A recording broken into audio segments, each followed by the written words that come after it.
Ladies and gentlemen, boys and girls, it's time to nerd fight! Step into the ring, it's time to brawl. Nerd fights, baby, we're geeking for all. Marvel, DC, Trek, and more. Fire. Pop culture battles, settle the score. Nerd fights, let's get loud. Nerd fights, yeah, for the geeky crowd. Nerd fights, hey, it's time to throw down. Bring your fandom, it's the hottest showdown. Who's got the takes? Who's got the heat? Mr. Know-It-All and Salty can't be beat. That means only one thing. It's time to fight. Beat drops out with a final shot. Nerd fights. Let's fight! Hey, what's up, everybody? Welcome to an early version edition of Nerd Fights. Yeah, you want to tell them why we're early? Because time zone. So we originally, because this is Salty's setup, and so it's set up in his time zone. I have difficulty keeping track of when the time zones and all this stuff is supposed to happen. So literally, he goes, "I fixed it to adjust whatever." What happened? Why how'd you get kicked out? That was weird. Anyways, somehow you got kicked out. It was very strange. But so, here. What was It's that? the time zone. Tuvix. Yeah, totally. Yeah, Tuvix is here. Everybody's here. So I don't think he understands. I don't think Gonzo understands what Tuvix is. But anyway, so we're going to be early tonight. But this is not normally our time. I'll get it fixed eventually. So because I forgot he set it for my time zone, and I should have just set it for the normal time, and it would have been fine. Because I'm having issues with time zones, mainly because in my day job I have to keep track of like 4 other time zones. It's kind of ridiculous. So, yeah. So yeah, He's like, they're specific in Eastern. I don't know where Salty thinks he is. This is right. I'm in the one in between. For real. In fact, I remember when I was a kid, every show that would come out, it would say, Wednesday night at 7 Central. It would always say, I know what the hell it means. because it would be at like 8 on the East Coast, and then they'd adjust for time, so it would be at 8 on the West Coast. But then in the Mountain Time Zone, it would just be an hour earlier. That makes sense. Yeah. It does totally make sense. So like Saturday Night Live was live at 11:30 on the East Coast. It was live at 10:30 in Mountain, and then it was taped at 11:30 on the West Coast. So Saturday Night Live was never live on the West Coast. So complicated switching channels. It is complicated switching channels. Anyways. So yeah, tonight we're talking about Daredevil Born Again. All 3 of us have watched them finally. And wow. That's so it's funny. I know what Salty and I think, and I finally have learned what what Gonzo thinks. I'll get that right eventually. No, you won't. And I apologize. I'm a little out of breath because I was panicking to get home because I was stuck out late anyway. And then he's like, "Oh, are you starting now?" And I'm like, "What are you talking about?" And I was in the middle of throwing a guy off the roof, and I was already out of breath from that. So, that's exhausting work. Shut up, Stan.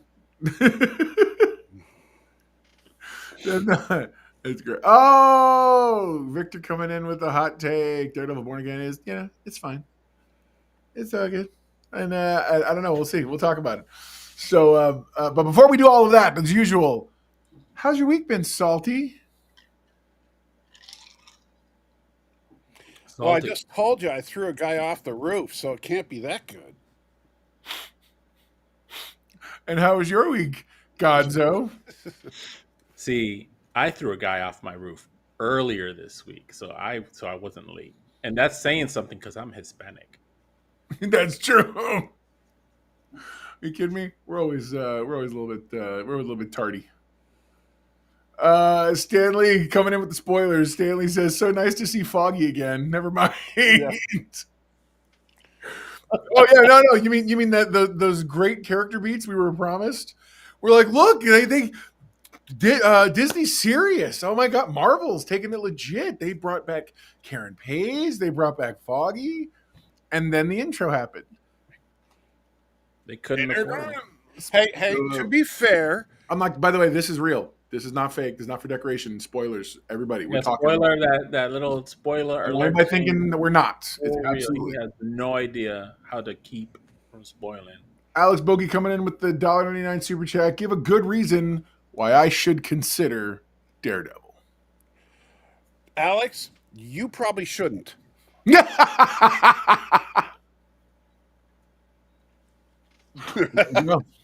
There you go. Was it the Stanley coming in That asking? was Is that the same Bullseye yes. as the Well, Netflix the show? same meaning. As a It wasn't Netflix, Colin yeah. Farrell. It was. Even though they did try to give allusions They to that with teased the, whole, Colin with Farrell. the fly and the paperclip thing, because that was that was from that Colin Farrell version. Yeah. Yeah. But yes, it was the same Bullseye from the Netflix Daredevil series. Yes, That is They correct, have not- sir. As far as I know, they have not recast any character that appeared in both the Netflix series and this show. They may have killed a few, but they didn't recast.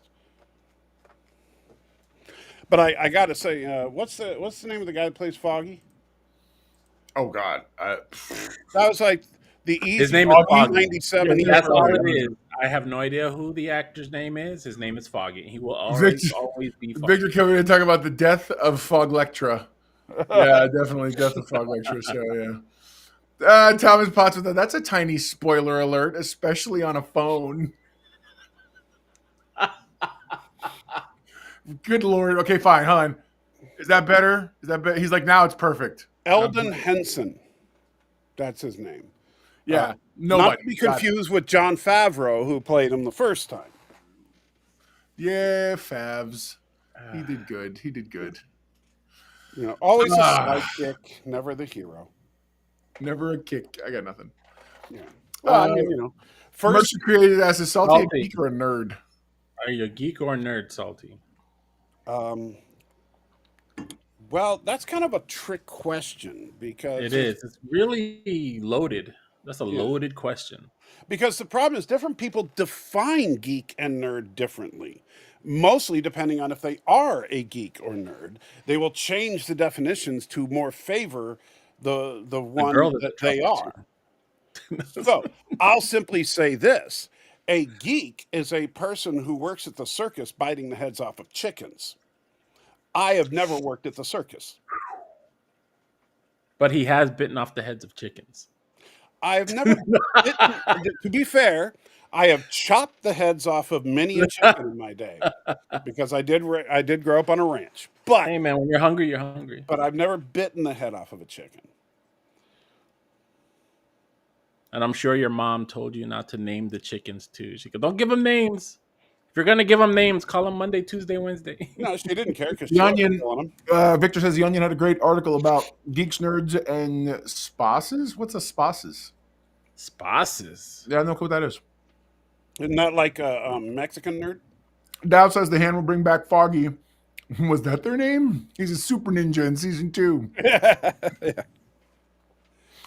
Alex Bogey says, Stanley, guess I'm glad to have a son, but he learns to talk just money spent. Nice. Spazzes. That's what he said. Geeks, nerds, and spazzes. Right. Understood. Hey, we got a guy named Anwar in the chat. I don't know where he came from. Geek equals glass, nerd equals smarty pants. Or, as I like to say, know it all. It's all the same thing. Right? Who's this guy? We don't know him at all. No. So you're Feel calling free to yourself roast a me know-it-all, a in the geek. comments. I just want to make Knight sure. Rider is better than Daredevil. Mercer says, I'm like, wow. Well, Knight Rider maybe also had a cool car. if you happen to be obsessed with early 80s Trans Ams, sure. Hey, totally. That's a good call. Yeah. I mean, it Well, didn't all look right, all right. good. No, listen. So It didn't look good. let's actually talk about the show. So after all these years of waiting for this stuff, waiting, 10 plus years for some kind of a sequel to the Netflix series, Well, been that long. sort It of was 2018. we get sort of a loose, I would say loosely adapted version of the neutered comes to mind, but it's not. Again, it isn't bad. Okay. let me say this: since if we're not going chronologically here, I would say that I would say this: the first episode had me worried that we were going to get a neutered version of Daredevil. The second episode felt like an episode of classic Daredevil to me. Okay. Okay. If you look Okay. at this, if you I look can at give the you that. Yeah, if you I look at agree. the setup in the second episode, that could have just as easily been the Punisher or or some other character that ended up at the wrong place at the wrong time and now needs a good lawyer. That makes sense. And that's where Daredevil. But the thing is, Yeah. that's what the Daredevil series, the 3 seasons that were the stuff that was great about Daredevil was twofold: the visceral action and the courtroom drama. And it was an interesting hybrid of the two, which we'd never really seen before. And and if you look at episode 2, I told you before you saw it. I don't know what you thought after you saw it, but I said that there's not a lot of action in episode 2, but what there is definitely visceral in comparison to what we got in episode 1, which felt a little sanitized to me. I'll go with that. How? Um, How well- did it feel sanitized? I'm going to tell you this. It did a little, but I still enjoyed it. So I'm tell not me. saying I couldn't enjoy it, but I mean, come on. Daredevil had like 35 knives sticking out of his chest and Yes. not one drop of blood.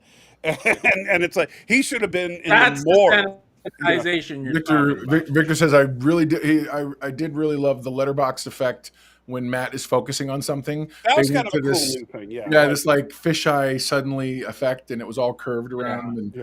I thought it was cool. Yeah, I was like, right on, man. Yeah. But yeah, I mean, because let's be real.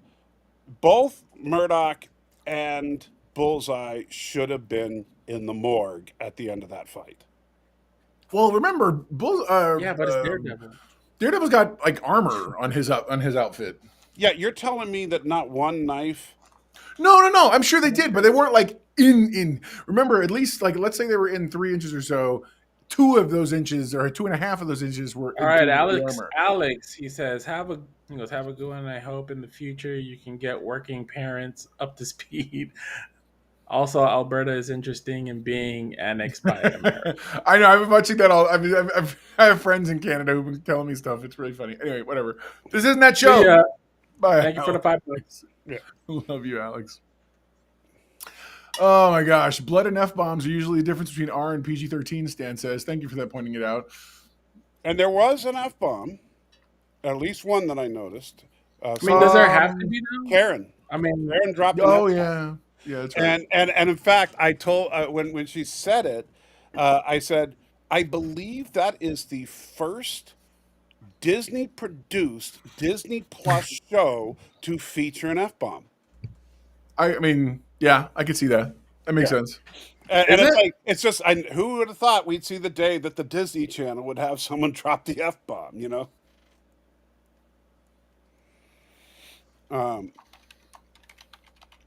And Superman should also be dead. that's Anwar says, yeah, Superman should also be dead. Come on, Only if Salty, the knives let were him made out live. of kryptonite. I mean, come on. We had that conversation before, too.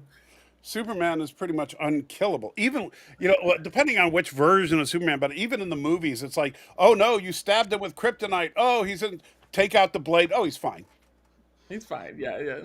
Well, because as soon as that's like okay. So my only issue, He's like Wolverine without the kryptonite. my only issue with the Superman Returns movie with Brandon Routh or whatever. Oh, where he is lifts that a mountain of kryptonite. I'm like, are you supposed to be like quick before it weakens me? And I'm like, bro, a bullet of kryptonite weakens you. Okay, like you go near it and you're like, ooh, my stomach don't feel so good. And it's like what the heck, man? But anyway, I think my favorite part of that movie was the fact that you had Superman standing on an island made of kryptonite. And when does he freak out? When he gets stabbed with a kryptonite blade. true story. Listen, we're not going to talk about that stinking movie. Brandon Routh was robbed. He did the best he could with that movie. I'm not saying it was Brandon's fault. Listen, no. So yes, none of that. There's a lot of stuff that made that movie crap. Hey, and first of all, And I feel sorry for Brandon Routh because he Brandon deserved Routh at was least totally redeemed in more the Flash. movies. Victor points out that his issue with Superman Returns was that all the exciting scenes were Superman lifting things. That's pretty much all he does in that movie. Yeah. True story. No, it's real. Okay, so listen, let's actually get back onto the show. We're supposed to be talking about, which is Daredevil. All right, yeah. Well, we're not talking. I thought this was What's your? Superman You special. actually, I saw your video, by the way, Salty. It was very good. What? Tell me about your history here with the comic. I personally never knew that you were this much of a comic aficionado. You have a Daredevil #1? I do, bro. And so, is it in a vault? Is it in someplace special? Well, it is kind of a vault. I have a safe room in the house that's like tornado proof. Do you have it vacuum sealed and graded? It is not graded, actually. Okay, just curious. I would like it to be, but it costs a ton to grade. Yes, it does. Rare It books. does. I mean, unless Thank you're you, gonna get Alex. it autographed, I wouldn't do it. Alex again with the $1.99 super chat. Yeah, and of course he's got to plug BitChute on his way out because he's a dick. But if you ever have a particularly rare comic book, yeah, we kind of do. Sorry, Tom. bro. Hold on. Yeah. This will get us back on task. Yeah. Mercer points out Salty dated Electra Nachos. I think Salty it's more like Salty dated Nachos. No, Mercer's saying he dated Electra. Because I would date just nachos. They are amazing. Nachos are like teeny tiny tacos. No, I got to disagree because I do not like nacho cheese. Now I will take some tortilla chips and He put does like melt some Electra cheddar and nacho mozzarella tacos. cheese over it. Hold on. Look at Stan Lee. Look who knows so much. Stan Lee's like, yeah, you don't grade unless you're trying to sell it.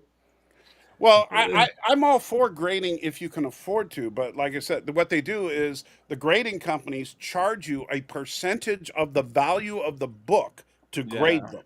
And so if you have a book that's worth $10,000, you're going to pay a couple of grand. As you were literally, as the words were coming out of your mouth, Stan typed this message. So just so you know, he totally agrees with you. Yeah. Oh, or as Victor again. Victor's like the fourth host here. Do you even grade, bro? Do you even grade, bro? No, I do not, because I have no intention in selling my books. I don't either. They're gonna go to my daughter when I die. So Salty, did they bring back Elodie Young as Electra? Did they use Evanescence? So you joke. She's actually I think she has there's been rumor that she is going to reprise her role. It could just be a flashback. I don't know. right. But she's going to we reprise know that at least one or two defenders are going to show up. So We do. That we do know. anyway, so overall, I enjoyed it. I enjoyed it. I just have some nitpicks. yeah. Well, okay. So the Donald Trump parallels obviously were. Oh my God, can I tell you? Yeah. I said the same thing, Mrs. Know-It-All, but then I had to remember this was clearly done before, but obviously they knew it was coming. The other thing is Fisk is Fisk, but the minute I thought it was when Gandolfini Jr. says, yeah, that's right, you're going to go kick their ass or whatever. And I was like, okay, that's a very classic New York type sentiment for some. I was like, okay, I get it. And then Dan Merle said the same thing, and so did one of the other reviewers I watch. What is possible, and who knows? We'll never know. But one thing that is possible is that some of that stuff was done in ADR after the election, but we don't know. But what we do know is that it does seem like an interesting set of coincidences about Fisk and Trump. Yes, I was gonna say that, but I wasn't. Did I tell you when he's in the diner and he goes, I really want to make New York. I literally said out loud, great again. Great again. Yeah. Like I was finishing a sentence and then he goes, They were safe. really crying. He said safe. And I was like, oh, you bums. They knew what they were doing. They knew what they were doing. By the way, let me say this. As far as I'm the first to give Ben Affleck's Daredevil some shade, because compared to Cox's Daredevil, there's no comparison. However, that being said, watch the director's cut if you haven't seen it. It is so much better. That's hilarious, by the way, because he's dead right. Because that was the one thing you pointed out about this thing was how did they forgive Fisk? Yeah, they just kind of forgot. He's just, because I'm sorry, the whole premise of Daredevil was that Fisk was a bad guy, was a criminal, whatever else, and eventually got caught. Right. And so somehow he's running for mayor. But and everyone's interestingly good. enough, and think about, and I know this is absolute coincidence, but it's just kind of funny. What was his front business? Real estate. So, That's right. and he had a foreign wife who That's hilarious. it was rumored that they were having problems. I mean, there were I saw so that. many things. I saw that, and I chose to ignore it because it's Hollywood. And they're pieces of shit.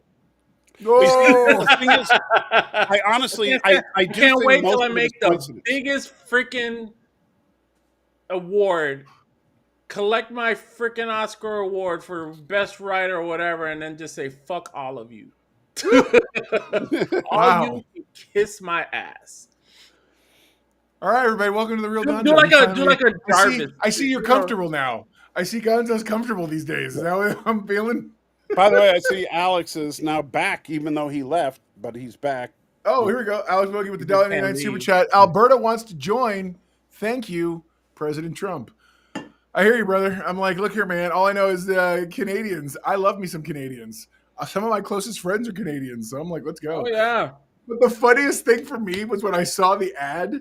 There was an ad that ran. I think it was during the Super Bowl, and it was for Ottawa. And it's like, or was it Ottawa or Ontario? What? It wasn't. It was Ontario. It was Ontario, and it was like Ontario, Canada. Real tiny words, Canada. And it was like from your financial best friends who've always supported you. And I'm like, bro, y'all stop it, okay? You're embarrassing yourself. Stop it. Yeah. Okay. It's like they're just You're trying taking too any hard. opportunity. You're trying too hard. It's like, oh, you're trying too hard. Robert Rose, welcome aboard, sir. Robert says, Salty Trucker, Mr. Dodo, and Gonzo. Hello tonight. We'll find out from the Dave Cullen today, but unfortunately, Hollywood's going to be doing a couple of reboots of a couple of Irwin Allen classics. Yeah, I've heard some rumors about that. Robert. Alex Bogey says, for $1.99, if I had not been insulted, Super Chat would be even bigger. Alex, I'm all about, bro, I have love. When I say brother, I mean it. What's insulted? Bro, who insulted Who you? insulted him? That's what I want. Probably Salty. Salty always insults people. Look at his face. He's like, why you put me out there, man? Victor I'm just says trying to we're figure out what the insult was, but whatever. good. You're good. Oh yeah, you should know by now. Your people don't need a reason. Alex, insult I think everybody, Alex so is just you insulted think they're because I'm here. I think that's what it is. What'd you say, Guns? I said I insult everybody. Oh, okay. So if I okay. insulted you, you should feel welcome. Well, if I leave you alone, that's when I Tuvix don't is like kind you. of an insulting episode. Which one? Tuvix. Oh, he doesn't know. He's not that kind of a Star Trek fan. Yeah, but you know what? You're going to watch Tuvix one day, and you're going to die laughing at it. Because you're gonna get the joke. Then you're totally Yeah, gonna get the you're joke. going to totally get the joke. Yeah. Anyway, so okay, so my So my give me whole your thought is, thoughts.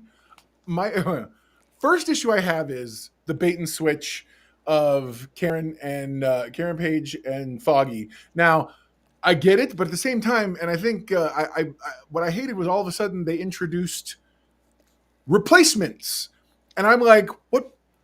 But what was wrong with the old models? They weren't. Like, they were white. But the thing is, that's what I was going to say. were Like, white. it's like They were white. you cared enough about them to put them front and center in all the advertising. See, people don't realize this entire show was filmed.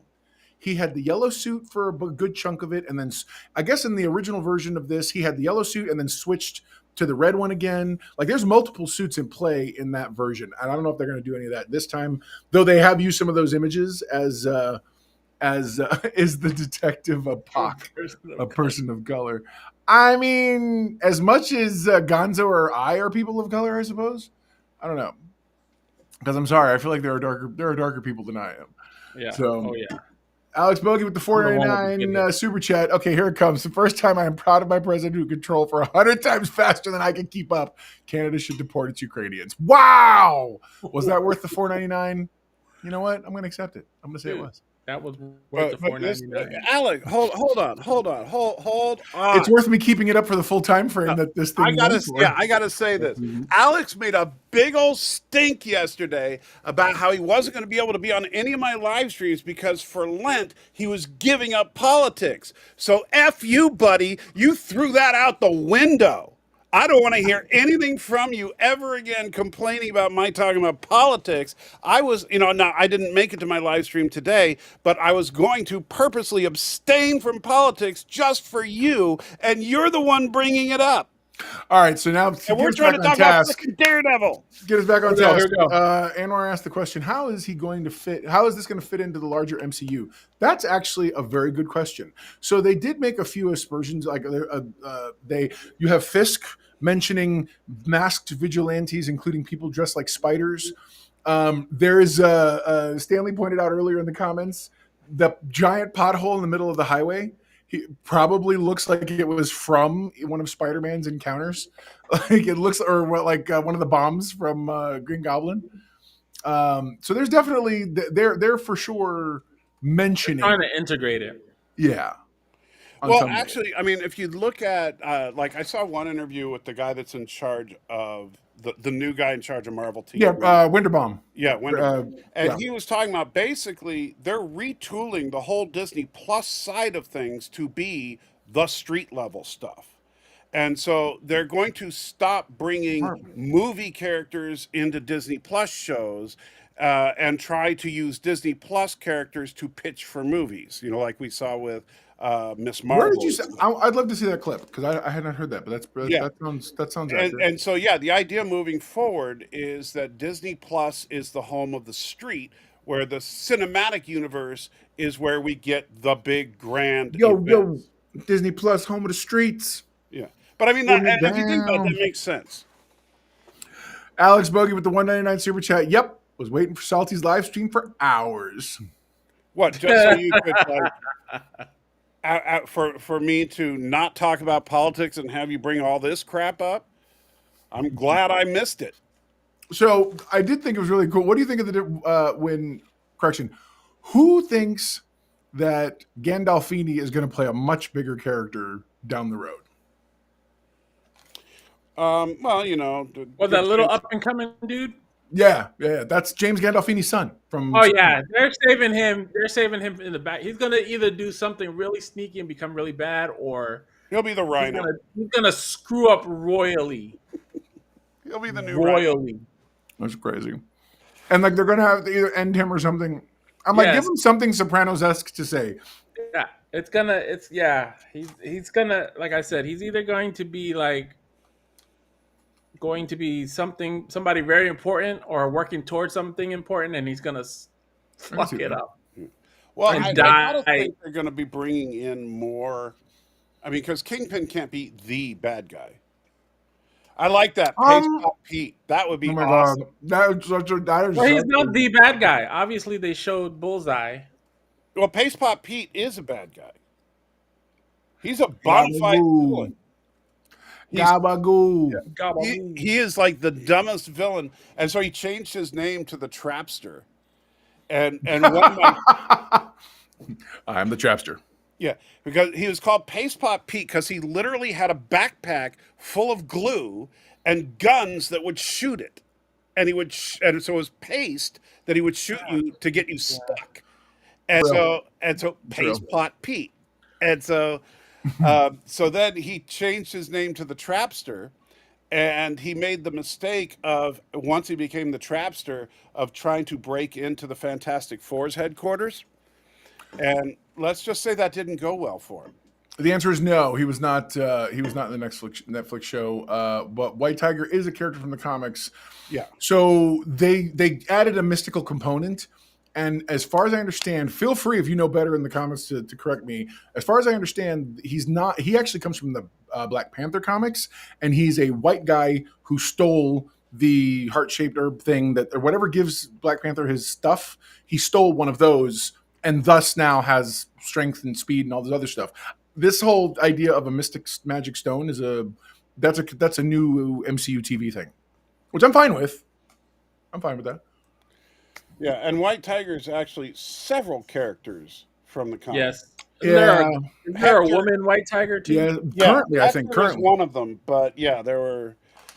He was in Heroes for Hire, apparently. Yeah, yeah. But that's the second White Tiger, who was a woman of East Indian descent. Yeah. And then I there's am the white tiger. yeah, and then there's Casper Cole, who is Jewish, Bibbidi-bobbidi. who is like Jewish Mitch's and marble. black. Marble. Hold on, wait. What? Casper Cole, the third White Tiger, is Jewish and black. Make him gay. You got the trifecta. Yeah. Well, then You got there's all three. then there's Angela Del Toro, who It's is just the so expensive. Yes. Hold on, Victor Giovanni. Victor Giovanni coming in. Google just informed me that BB News woman is BB Urich. That's right, niece. of that's Ben Ulrich's daughter. That's right. So she's. Oh yeah, so- she has an axe to grind, which is probably the deepest cut from the Netflix show that they might end up pulling a thread of, Yeah. because that was a big part of that last season. So and then there's been 5 White Tigers altogether. There you go. But yeah, so Trapster, I still think they should bring him in as Paste Pot Pete though. That's hilarious. And I can totally see it. and have him get like beaten up by Foggy's corpse. 2 of those things are the same. I'll let you guys decide for yourselves which one. No. Sorry. Sorry, me neither. Yeah, not. Anyways, why? You got to wrangle these guys, don't you? So my biggest issue again continues to be that part of the first episode felt really rushed in a lot of places. Yeah. I felt like because you could definitely tell the cult, because it was the cult okay. That's my biggest issue, truthfully. Again, I'm still stuck on this Karen Page and Foggy thing. The fact is that these characters they sold us on were going to be in the show, which I thought was a bait and switch, hardcore. But Then can I say we one only thing? got them for the cold open before the intro. Okay, Really? So let me point one thing out to you. Well, technically 2 things. Okay.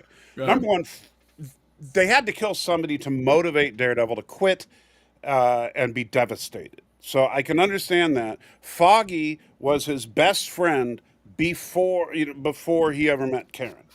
So it would make sense to kill Foggy. As for Karen, she's a Karen. You're done. You're so done. That's hilarious. Oh my god.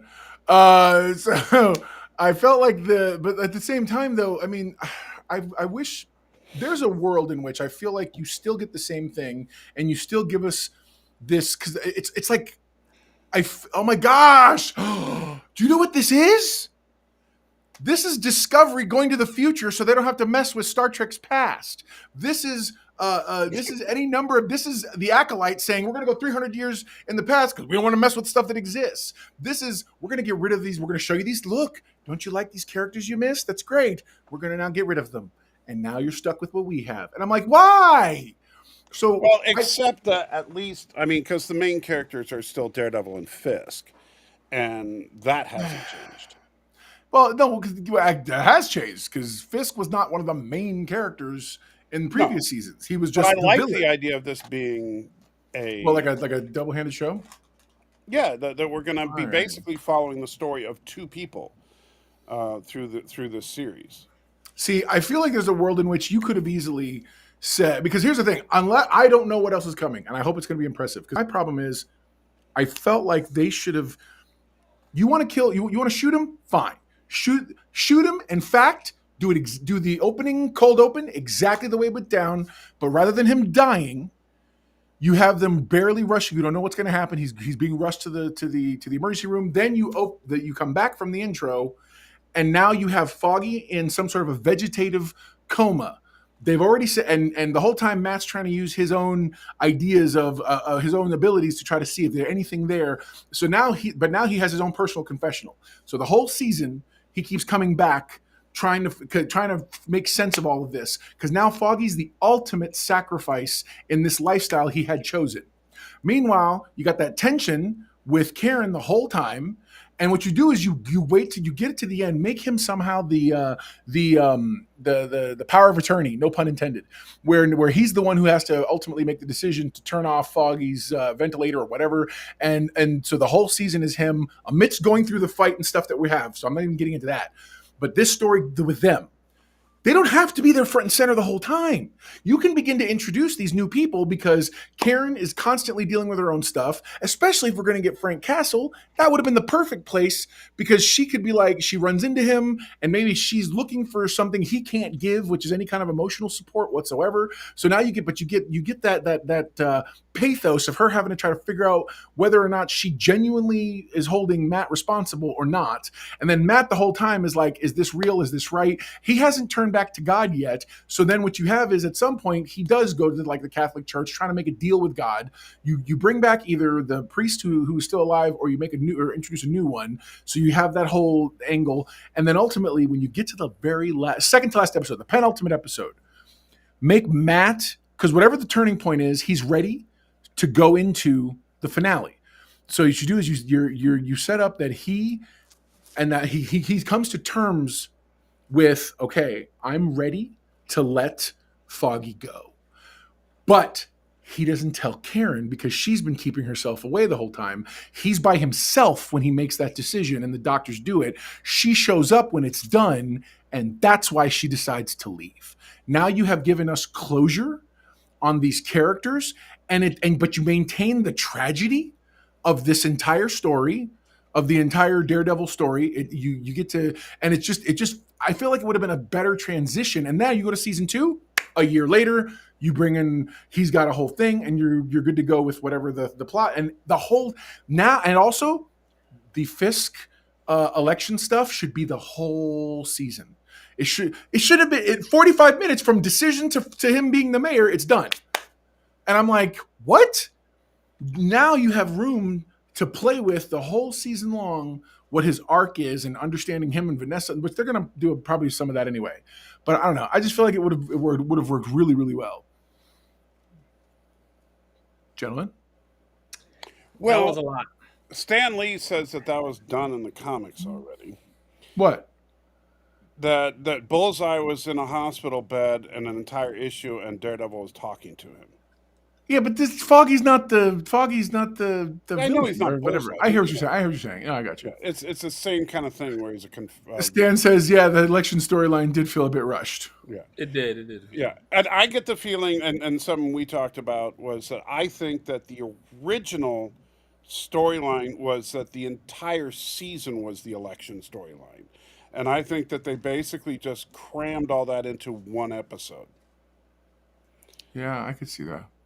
Because it would kind of make sense that if the coffee shop scene was the last scene in the entire season, and like this whole time Fisk is running for office, and you mean in the diner? Yeah, and the conversation should be the whole time. The conversation should be Fisk saying to he's trying to tell him, I'm going to change. Things are different, and dudes are telling him, I'm putting the mask back on. I got my eye on you. And like really like I feel like you have them both going in different directions, right, which only solidifies their stuff. That's a good call, sir. I love that. But that I think would make more sense. But maybe they felt it was too politicized at that point. Yeah, it could have been. Amar McSween asked, for all the three of you, what is your favorite moment in the series? Go in the Daredevil series, I assume he means, regardless, not just this one, but like overall. In the whole Daredevil series, or in just these 2 episodes that just. Well, I think technically, Born Again is a different series than the 3 seasons of Daredevil. Well, as far as what we're supposed to be talking about today, which is episodes 1 and 2. I'm going to say that I did like the fight scene with Bullseye. I was very upset when Foggy died. The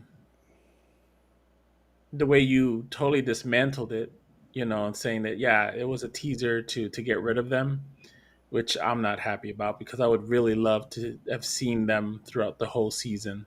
Sure. But I did like the fight scene, especially when they were there. There was not a cutaway when Bullseye and Daredevil was fighting in the bar with the green smoke that was all around. Oh, yeah. That Purposely, was it's great. like it gets hard to see, and then back, but and then the they camera close the doors. didn't cut away. It was just all from They pull back. a back shot. Yeah. And then they close the doors, and the cutaway. It cops. was all one fight scene. It was great. I The whole time with a bunch of the throwing knives.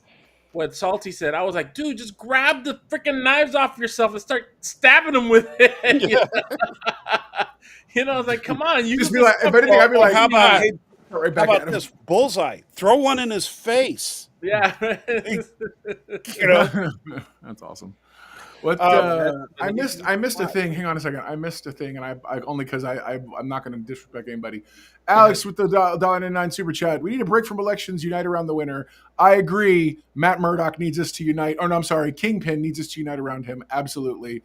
I feel like Kingpin is going to make from Daredevil too.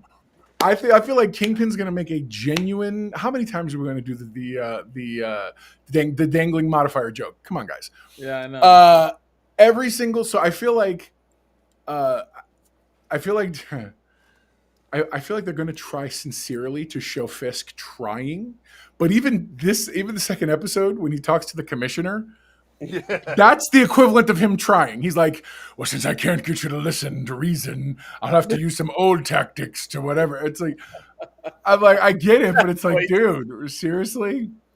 Oh, Dow, totally serious. The CGI was iffy. It absolutely was iffy, especially because they're trying to do, in the comics, Daredevil uses that swinging around thing a lot more than he ever did in the Netflix series. Yes, so they're trying it, and there were a couple times it looked real, like, rubbery and not good. So as far as the fight and the CGI, so the CGI worked for me in She-Hulk, not here. And even though it's basically the same CGI. And I think because She-Hulk is a cheesy show, and it's meant to be cheesy. Daredevil is not meant to be cheesy. Fair enough. And Daredevil's supposed to be taken seriously. And one thing you did not see in the Netflix show was CGI. It was all just stunt work. Yes. And if they had to do anything crazy, it was rigging and wires work and stuff. Yeah, absolutely. Right. I absolutely believe that.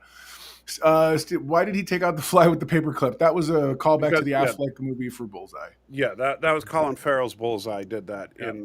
He did that in the hospital bed just because the fly was annoying him. Mino other says they made Daredevil Batman. Why can't they do things originally? That's like Moon Knight. Moon Knight is literally Marvel's Batman. And Daredevil. So is Green Arrow. Yeah. Technically speaking, Victor says janky. That's the word you're looking for the CGI. I don't think it was even janky. I just think that it was. The problem is when you have a character moving around like that, it doesn't work for gritty. So I don't know if Daredevil was actually Red Batman. Daredevil's a guy who's at least, and I don't know how much this is from the movies or how much they borrowed from it. His father was a prize fighter, which is why he likes to fight. He's not, and then later on they added that he learned martial arts, but he only did the thing because he got all these like super senses when he got shot in the eyes with the stuff. Yeah, he just can't see any kind of color or texture. He can only see surfaces. He can't. No, he doesn't see anything. He senses it. That's how they interpret it in the comic books. Well, because, for instance, if there's something, if something is drawn on the table, unless he can feel ink, he's got to be touching though. Like he can't just walk around and be like, "I think there's something on the table." He might smell the ink. That could happen. Yeah, right. But I'm just saying. So he has amped up senses, but to the point where he does use sonar like a bat. Yeah. He absolutely can read newspaper because his touch is sensitive enough that regular type is like Braille. I mean, Braille's way better, but regular type, he's done that many times. He may have done that at some point in the comics, but I think that would be a little extreme. I mean, because and in fact, one thing I like about this Daredevil is he is a lot more grounded than the comic book version or the Ben Affleck version. Can I tell you what I Right. love more too? This one does. Yeah. And maybe the comics once in a while. Sometimes I feel like the Daredevil comics that I read in the past, they forget that he's a blind man. And so, like this one, I love the fact that he's consciously walking around, following someone by their heartbeat, hearing the steps they're doing. Like he's using his abilities more than just during a fight, like spider sense. Yeah. By the way, so the question about best moment, if I'm just narrowing Yeah, it yeah, down, come on. it's very simple. One line of dialogue, and I just it fit the character, and it cracked me up, and I didn't think it would. I'd tell you where he was going, but you know, Yeah, That was a good one. Yes. Yes. that was awesome. For me, the favorite moment from this is when in the second episode, after he's gotten the one guy out and his buddies would pick him up at the park, and the two crooked cops start beating on him. Yeah. And you can tell, though he's getting beat, he's like, yeah, okay, whatever. And then finally, and then when they go It's to the shoot, gun. when they pull the gun, he literally goes, no, guys, don't do this. And it's not the kind of begging they think. Yeah. Right. Because he's basically being like, please don't push me. He's pulling the Bruce Banner. He's like, this is not going to go good. He's pulling the And then Bruce Banner. he broke dude's arm, and I was like, okay, I see you, Disney. Well, yeah, Good because for you. yeah, the whole time that he was getting the crap beaten out of that, and that's the thing. He is just a human, so you can beat the crap out of him, but he'll take it, and he didn't mind taking it if he thought that. Amar, if Bullseye was Bullseye- black, he would win because according to Salty, he doesn't see color. Ayo! Yeah, he'd be like, "I can't see you." That's awesome. Yes, his That's one the best. weakness: he can't see anybody who's not white. I love that so much. That's awesome. No, but but he's taken the beating, thinking that okay, you know, he's just buying time for his witness. That's exactly what I thought too. And he was like, but then once they escalated exactly. to where they were going to people kill him. forget that's the Hell's Kitchen boy. He's like, I'll wear an ass whooping. I'm good. He's like, Oh, I'm yeah. good. Yeah. But it's then they know then what, they too? escalate. I think if they would have just left him there, it would have been just that was it, Right. and he would have taken the beating just like Because he was you know what, supposed to take the beating.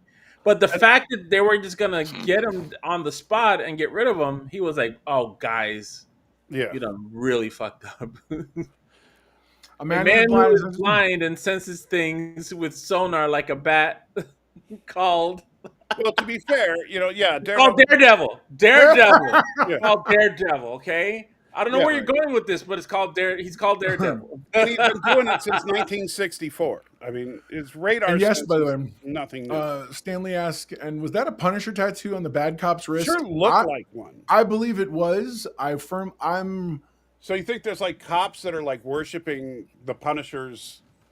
or cops that got the wrong idea from him. Cops who are like, sometimes you got to be harsher to the criminals, but they're themselves doing crooked stuff. Now I'm trying So to then- remember because I only Go ahead. watched the second episode. I only watched it once because I was focused on doing my review of part one. When the two cops were beating up the guy in the subway, what were they saying to him before White Tiger intervened? I didn't see. You have to put the subtitles on and rewatch. I don't know. That's a good question.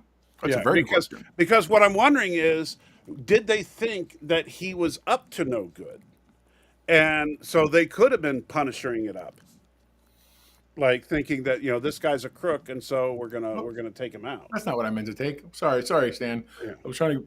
These are moving way too fast. Here we go. So, Salty Truck in the panel. How the hell does Spider-Man climb walls and so forth, covered head to toe in a spider suit? Static electricity. I got nothing. I don't know. No,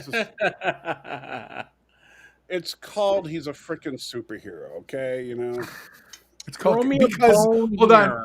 Our favorite saying ever, right, Guns? Because comics. yes. Yes, because comics, because movies, because TV shows, because Hollywood. plot Just needs you to. because.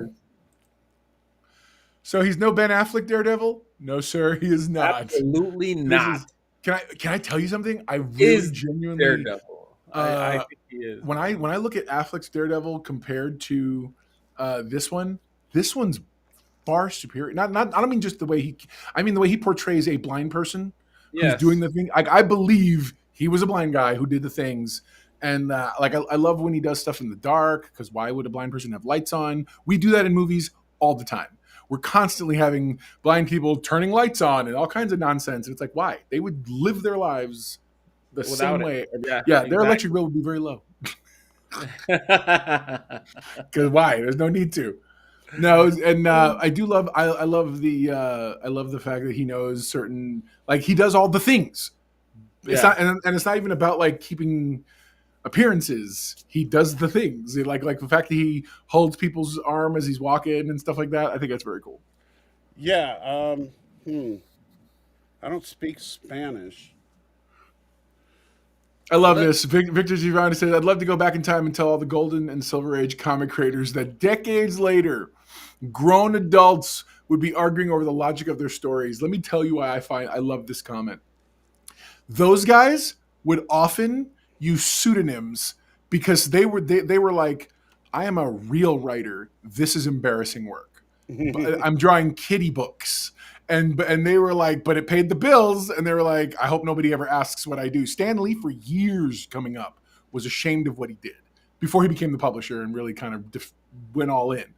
But like, he wanted to write the great American novel. It was just like not that. Ended up was like, well, I'm gonna write comics, and that's it. So, yeah, man, kind of crazy.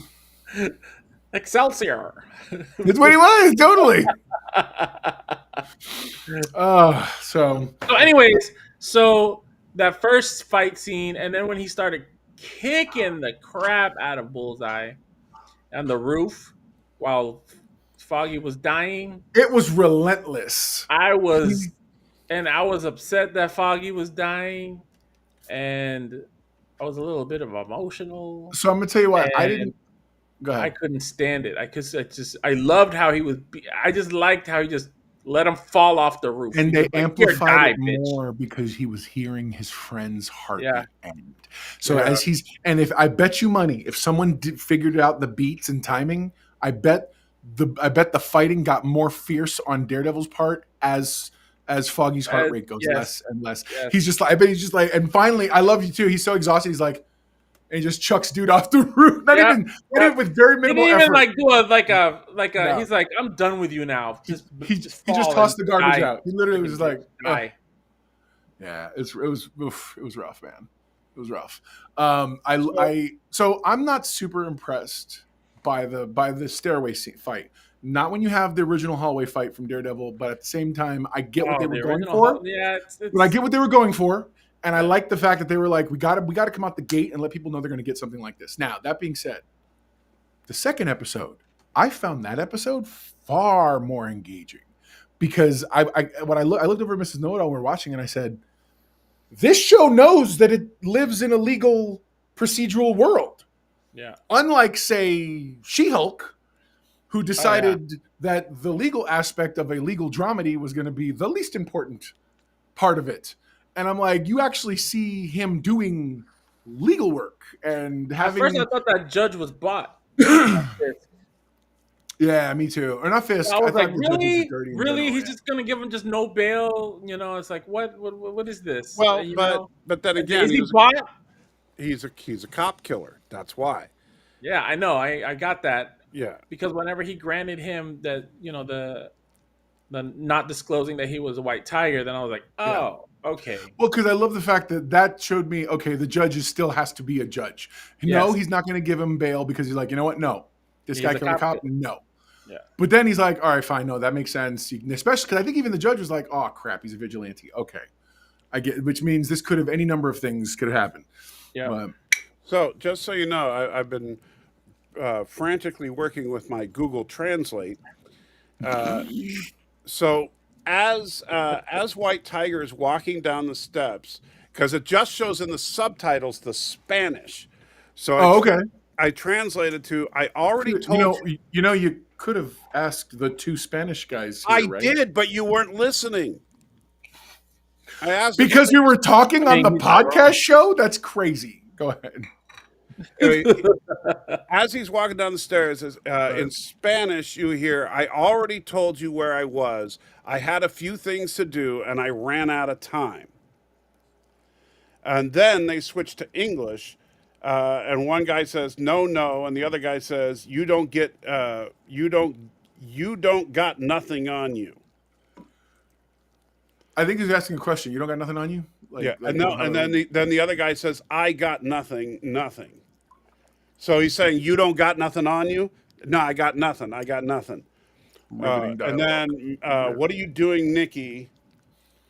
You tried to dodge us." And then Nikki. It was the other word. No, I'm just. And then me tango Q ear. I have to go.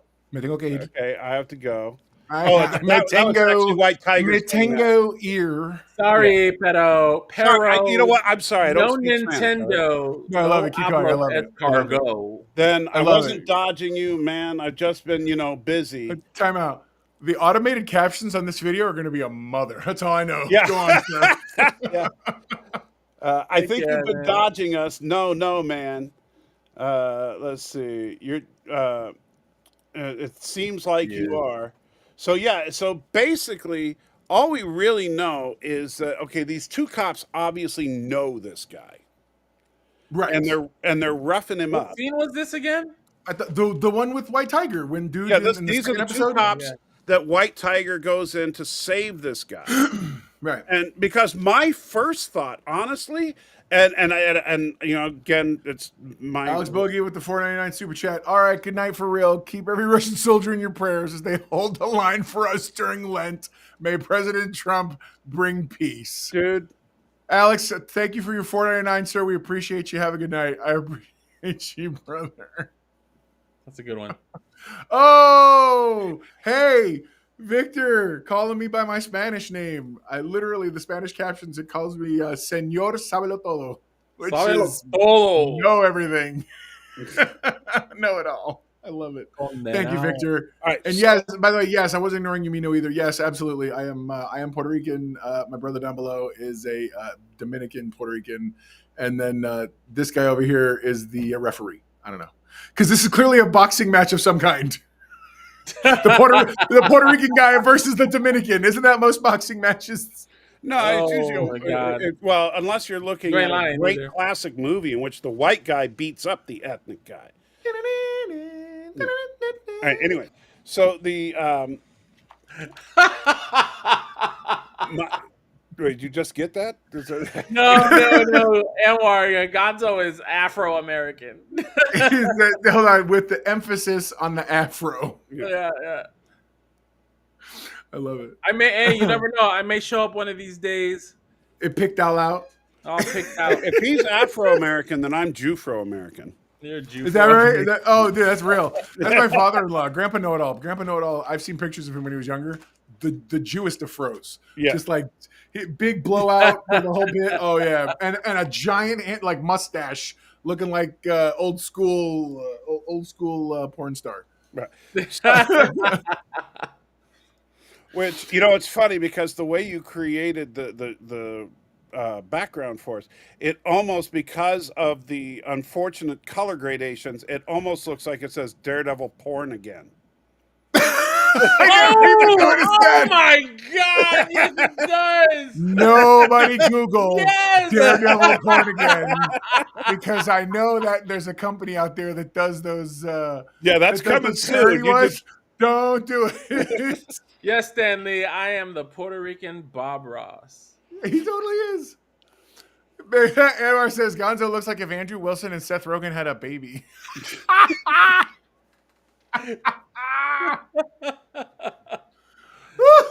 Hold on. Don't tell Nerdrotic that we are all what we are, because he will call this podcast woke. Oh yeah, he absolutely will. He'll say, "See what happened to Anti-Trekker? He became salty and went all woke." That's right. And he had to get the affirmative action twins. No. The affirmative action. No, what's funny is Gonz is actually a big fan of his. Like for real. Oh, Hey, hold on, yes, friend. I like Nerdrotic. Hey, Good, Danny. good friend of the show who we love. The guy who used to sit Dork in this Knight. very chair. The Dork Knight. We love you, buddy. How are you? Hope everything's good. He said, I really enjoyed the first 2 episodes. You know, we did too. I did too. enjoyed the first 2 episodes. Are you giving voices again? I really am. Trying to do the Batman. I don't know how good that worked out. And FYI, Doomcock loved Born Again. What? Good for him. Really? I know. Hold on. You mean guess we caught the wokeisms of it that he missed? Oh no! Oh, Doomcock's sliding, man. That's a problem. Oh my God. A Jew anti-trucker, a anti-trucker, Jamaican, and a Spanish. He would mention woke. That's awesome. But anyway, so I was going to say, I thought that the whole subway scene, my initial guess was that they were intentionally trying to trap vigilantes, that they were trying to set up situations for vigilantes to jump in. Did you think that right away? That was my first thought, yeah. Really? Wow. Like somehow it was a cop sting. That just went basically, right over because my why head would 2 until cops afterwards. just be roughing up some guy in plain clothes? Yeah, Right? good call. And so I was thinking, so they're trying to, all 3 of them are cops, and they're looking to catch someone, and then the one guy accidentally dies. Because he went to jump dude but the minute they were fighting on that, I was like, oh, someone's dying. That was going to happen. Someone's getting chucked into the train. I didn't think it was gonna be like that. Like it shocked the daylights out of me. I was like, all of a sudden, I jumped. Both me and Mrs. Know-It-All went, oh. Although, okay, can somebody explain to me why the hell apparently, at least in the movie world, subway trains never stop at stations? Yes, I was thinking about that too. Actually, It's you know going what I like was thinking 80 about? miles an hour through the I was station. thinking about how fast it was going. Bro, that train was hauling butt. I lived in New York. They don't fly by that fast, especially at the stations. You know, maybe between in the tunnels, but when they're going through the actual on ramps, no, they don't. I mean, it makes for a great shot in the movie, but it's like, Agreed. Yes, No, agreed. because That's a great Hollywood. shot in the movie. yeah. Because Hollywood. Because Because Hollywood. movies. That's exactly right. Because And nobody in the exactly. You know nobody in there's a New like York there subway and there. station. is real. Nobody in the. Well, although granted, like there's a. Did you ever see the Tommy Lee Jones movie, The Hunted? Yeah, totally. Okay. Stanley, Yes, real quick, asked, yes, are they ever completely empty? that's- Yes, Stan. They are sometimes completely empty. Sometimes It's like they are completely empty. Yes. 3 in the That's like 3 morning. o'clock in the morning. Yeah, I was gonna say, and usually it's because the cops have moved the homeless people out, and those guys just moved up to the park. In the winter, it's full. So The Hunted, The Hunted is filmed in Portland, Oregon, and there's a scene. Oh, right. And there's a scene that takes place this. on Portland's light rail, and which Tommy Lee Jones and the bad guy are like chasing each other around a train as it's crossing a bridge. And the sequence is probably about 2 or 3 minutes long as the train is going probably about 50, 60 miles an hour across this bridge. So just to put things in perspective, the trains never go more than 15 miles per hour in town, and that bridge is 1 city block long. Oh, wow. So anybody that lives there was just busted up laughing at that Yeah. scene. Oh, of course. Right on, man. So, Robert, just like in Jason Takes Manhattan, no one was in the subway station either. Yeah, Well, that's man. because Jason was there. I wouldn't be there either if I was him. Yeah. And the You subway was see full of some black 7-foot people, tall so you know guy they in a all left. They hot weren't dog. sticking around to find out. Yeah. They're like, oh, hell no. Be like, I gotta go. And they're just like, I'm done. I can't do this. Yeah. Well, played you too might much. stick I'm around. leaving. You're almost that big, so Man, the problem is that's the case. See, long time ago, a wise old black man said to me, son, you don't understand. You're too big. I'd have to shoot you. I was like, oh.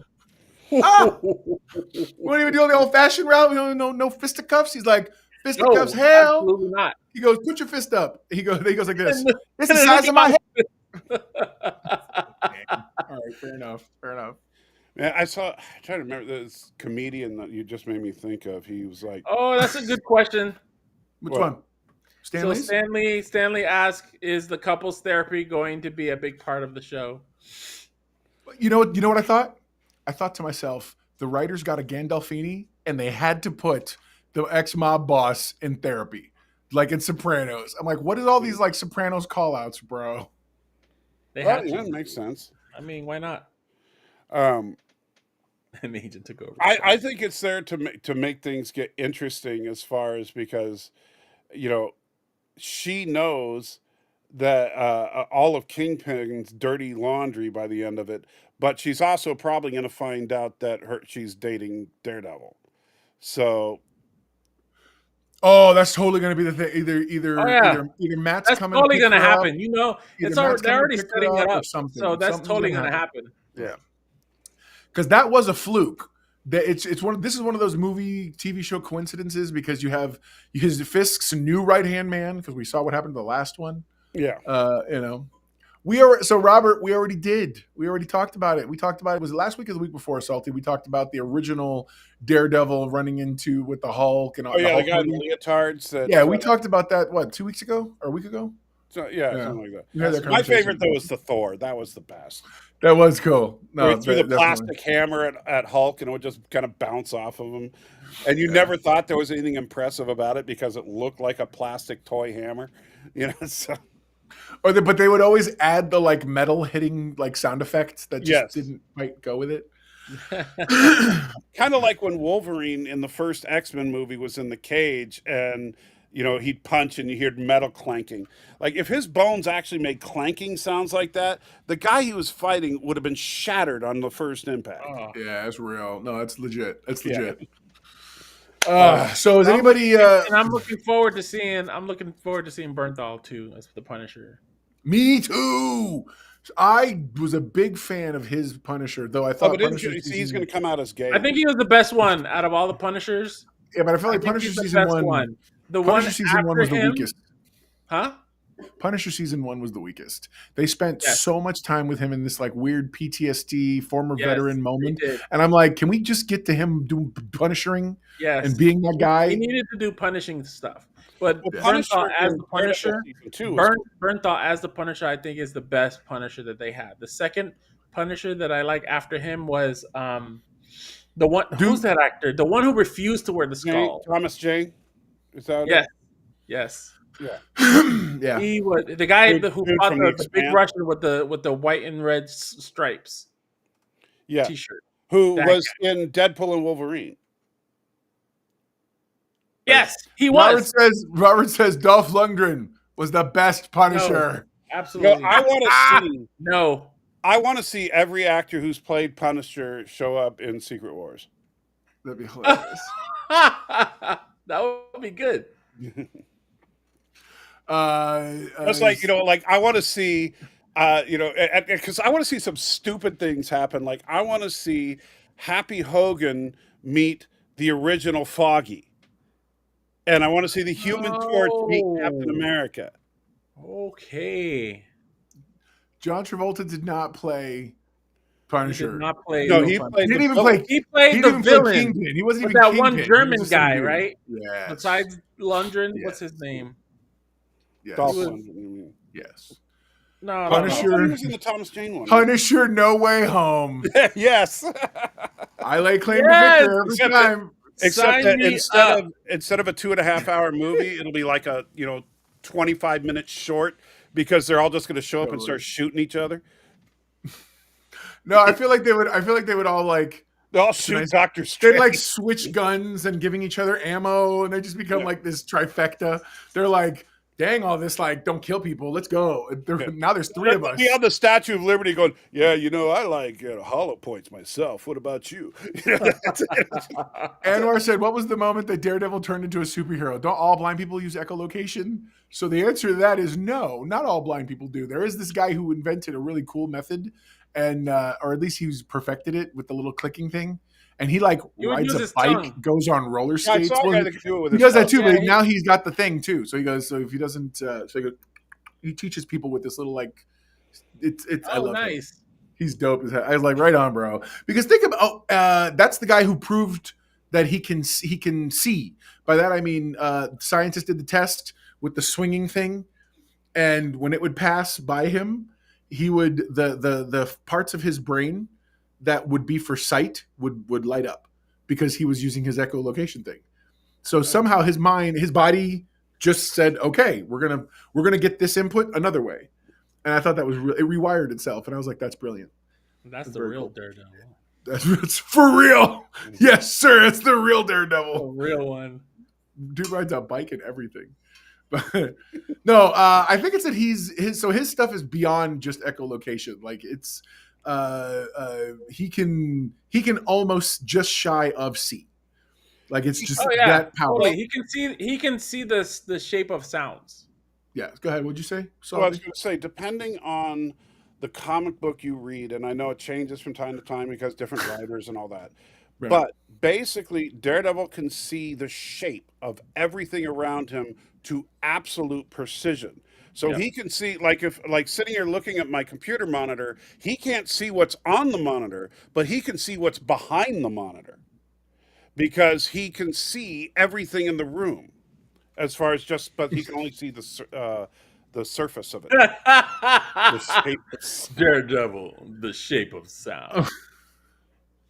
I swear, I just need to give this man a certificate. He is a certified know-it-all, like you read about, bro.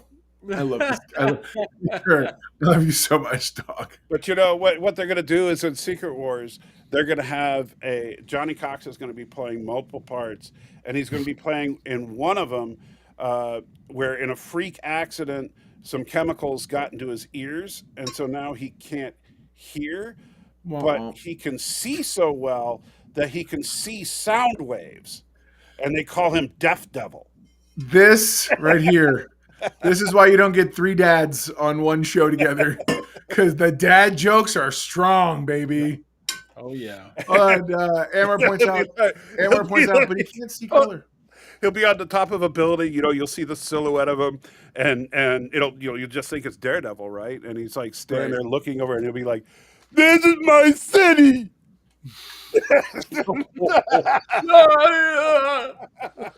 Adrian, that's awesome.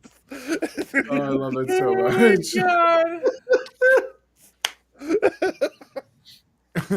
That's the best. All right, so what is it? Victor said yikes. I think, yeah, bro, no, real. That's real. That's so real. So all right. So overall, what are your takeaways, or were you impressed by the first two episodes? Salty, you go first.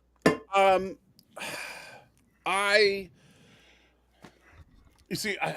had a tough time because I think they averaged out. Stop it. Go ahead, Salty. I'm sorry. He's the latest addition to the MCU. He's Narcoleptor. Until we meet again. Yes. It's like Devil's arch enemy. Oh. That's awesome. Oh my god, you're killing me. Because Deaf Devil walks into the room and goes, "Hey!" And he's like, "Oh, jeez." Oh, That's damn. awesome. All right. Continue. I'm sorry.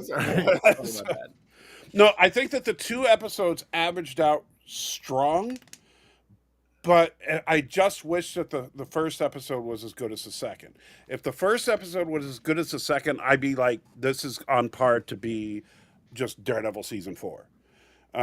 Right now, I got to say, it kind of stumbled a little bit in the first episode, but the second episode looks really promising. I kind of want to start keeping track of the lawyers in Matt's or the other paralegals in Matt's office to see just how often the actors or actresses swap out. Like there's totally different people because they keep having people just walking around desks in the background. And I'm like, are you telling me Matt was always capable of this? And he just he was slumming it for no reason? No, yes, because and actually, even though they don't come out and say it, but it's simple. His priority was daredeviling. Daredeviling. I love it. Daredeviling. Yes. Okay. As opposed to deaf deviling. No, I hear you. Yeah. Yeah, no. You know, 'cause Go ahead. Sorry. he was more interested in cleaning up the streets than he was, because he, you know, like, one of the things that Daredevil's always been frustrated with is the fact that he takes these people to court, and either they get off on a technicality, or they, you know, they get in, but then they get a good lawyer that gets them out later, you know. So Yeah. and so that's why he's Daredevil, is to take care of these guys for good. So I just threw the dog's toy because the dog's hanging out here, and the dog looked at it, and went like, "What are you doing?" I said, he looked at me like I was stupid. He's just sitting here. He's like, "No, I'm not He's leaving." like, really Yeah. gonna do that right now? I was like, no. But you know, Go ahead. your dog fell into a vat of chemicals and now is Dog Devil. He can see really. The camera points up at the top of the building. There's just a dog just sitting there going, "What?" Stanley coming in with the logic. You can't be a high-priced lawyer if you're missing days to heal from a fight with the Punisher. Yeah. I mean, True story. He's not wrong. You just see him like No. showing up in court. Just a minute, Your Honor. Let me put the knives For out. real. Yeah. So Well, for and that's me- why I thought to myself, when he got punched by the cop, I thought to myself, oh, he's going back to old school where he's going to work with shiners on, and like he's going to go into Yeah. court and be like, "Sorry, Your Honor, I got jacked up by that guy." Anyway, go on. I'm sorry. Go ahead, that Gonzo. guy. Go ahead, Gonzo. What'd you say?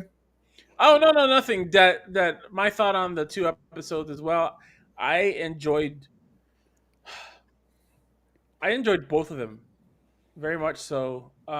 Yes, I agree with the little quirks that happened that you guys disagree with in the episode, but for me, I don't know, maybe because I was working at the same time as watching it, I was able to look past all that and just enjoy the show.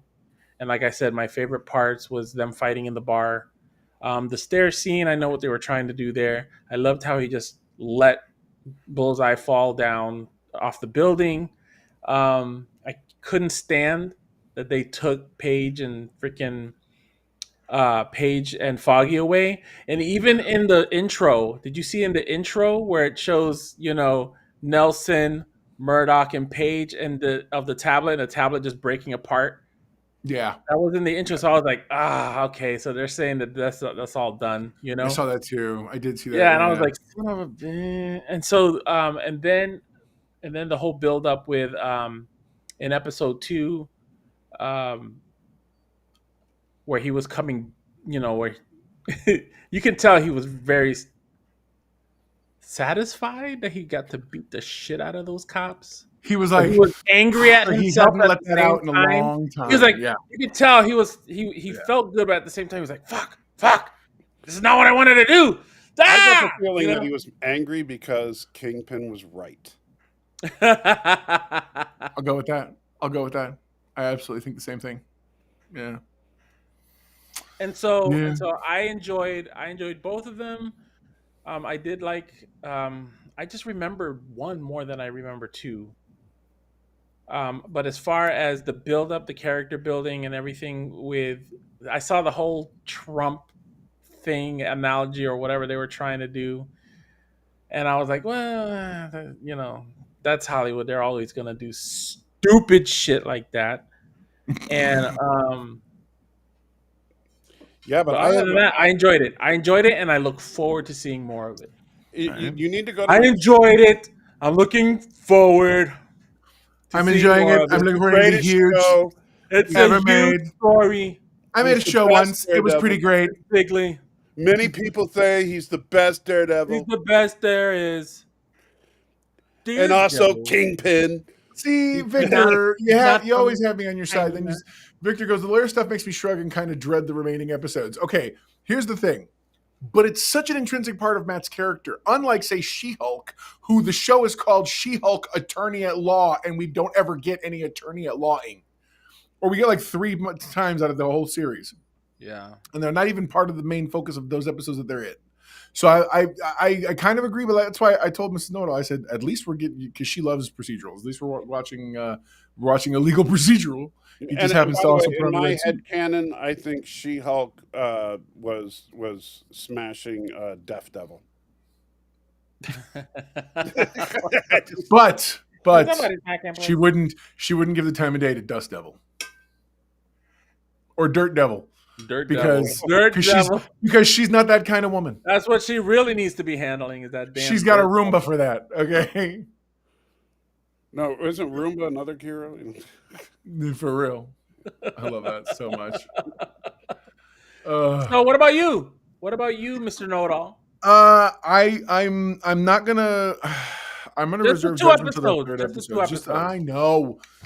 Second episode I liked a lot better. I felt like the story was getting like they sold me on the new cast in the second episode. The first one I was too bitter and a little butthurt because like the people you sold me on suddenly we're gonna walk them out. And here's the new people. Ignore That the was fact kind of that a robbery. That was robbery. it was Hey, very but all the highway. kids love the blackies nowadays. Wow. Yeah. So listen. Gonzo and I should have gone deadpan. Yeah, that was not funny, man. Oh, I forgot my thought now. That's a good question. Hang on. That's okay. If you remember, shout it. Stanley asked, so what were your ratings on the Netflix series? Okay. I would say for me, Daredevil season 1 was They waited way too long to put him in the suit. Yeah, I would say it was an 8 out of 10 for me for this first season. I think the second season way better. Second season for me was a 9 out of 10. And then the third season was just kind of really weak. I didn't like it. There was like a 6. So I'll tell you this, and what Stanley's always asking, it's just as good or an improvement. I think. Oh, it's an improvement. This is improvement from the third season. Third season was terrible. So also, this is Disney's first, where we weren't like, ugh, oh God, this is horrible and terrible. Good what point. The hell is this shite? So valid. Yeah, so for Disney, this was well done. That's a heck of a, put that on the box. For Disney, well done. Well done. Salty, what do you think? That's awesome. I mean, come on, for Disney. Did someone poke you in the belly? Is that what happened? Crap. So much crap, dude. No, I hear you. Salty, seriously, what did you think of Daredevil, the original series? Original series. Before you cut me off, Netflix. because I know that's what you're thinking of. I have no idea what he's I'm not. I promise. I'm not. I promise. You're going to. I know. No. It's too early. It's way too early. No, seriously. You say that, and that's like the perfect. I swear. It's so funny as I literally wasn't thinking of it, but now I'm like, oh, maybe. No, I'm not. Please, no. Legitimately, give your. I was actually thinking there's one thing in dialogue that they could have done that I think would. The cops in the room were good. But I would have liked to have had them say, like the one arguing not to kill him because he's a lawyer could argue that he couldn't ID him. That's funny. So you wanted more of a clarification. Yeah, okay. I got you. I love that, actually. Victor says, for restoring the luster of a former crown jewel, born again, comported itself well. I love that. I love that. That's good. Yeah. That's real good. I'm down with that. I like that. I think it's dope. So I call 1 and 2. I call 1 and 2. 1 and 8. Okay. Go ahead. Sorry. 8. No. I want to say both of them are 8. I don't even want to give 2 9 yet. Okay. I think Victor's right on the money there. I would say right now 8, 9, 7, and tracking for another 8. 8, 9, okay. 7. Okay. Are you talking about season 3 and then Netflix? Yeah. Yeah, I agree. Yeah. Yes, Victor. I agree with that. Because I think that the Hold on. Did you Stan, seriously? We can run back the tape, dog. I have a feeling that you outnumber his comments just a few, okay? Just saying. Vegas stands all like, Victor, you getting paid by the word? Bro. But if you were getting graded by the annoyance, then Alex Bogey clearly wins. Oh, whatever. Alex bought us. I'm happy. Oh, he's not even here to defend himself. No, well, that's right. He didn't buy I must defend him. So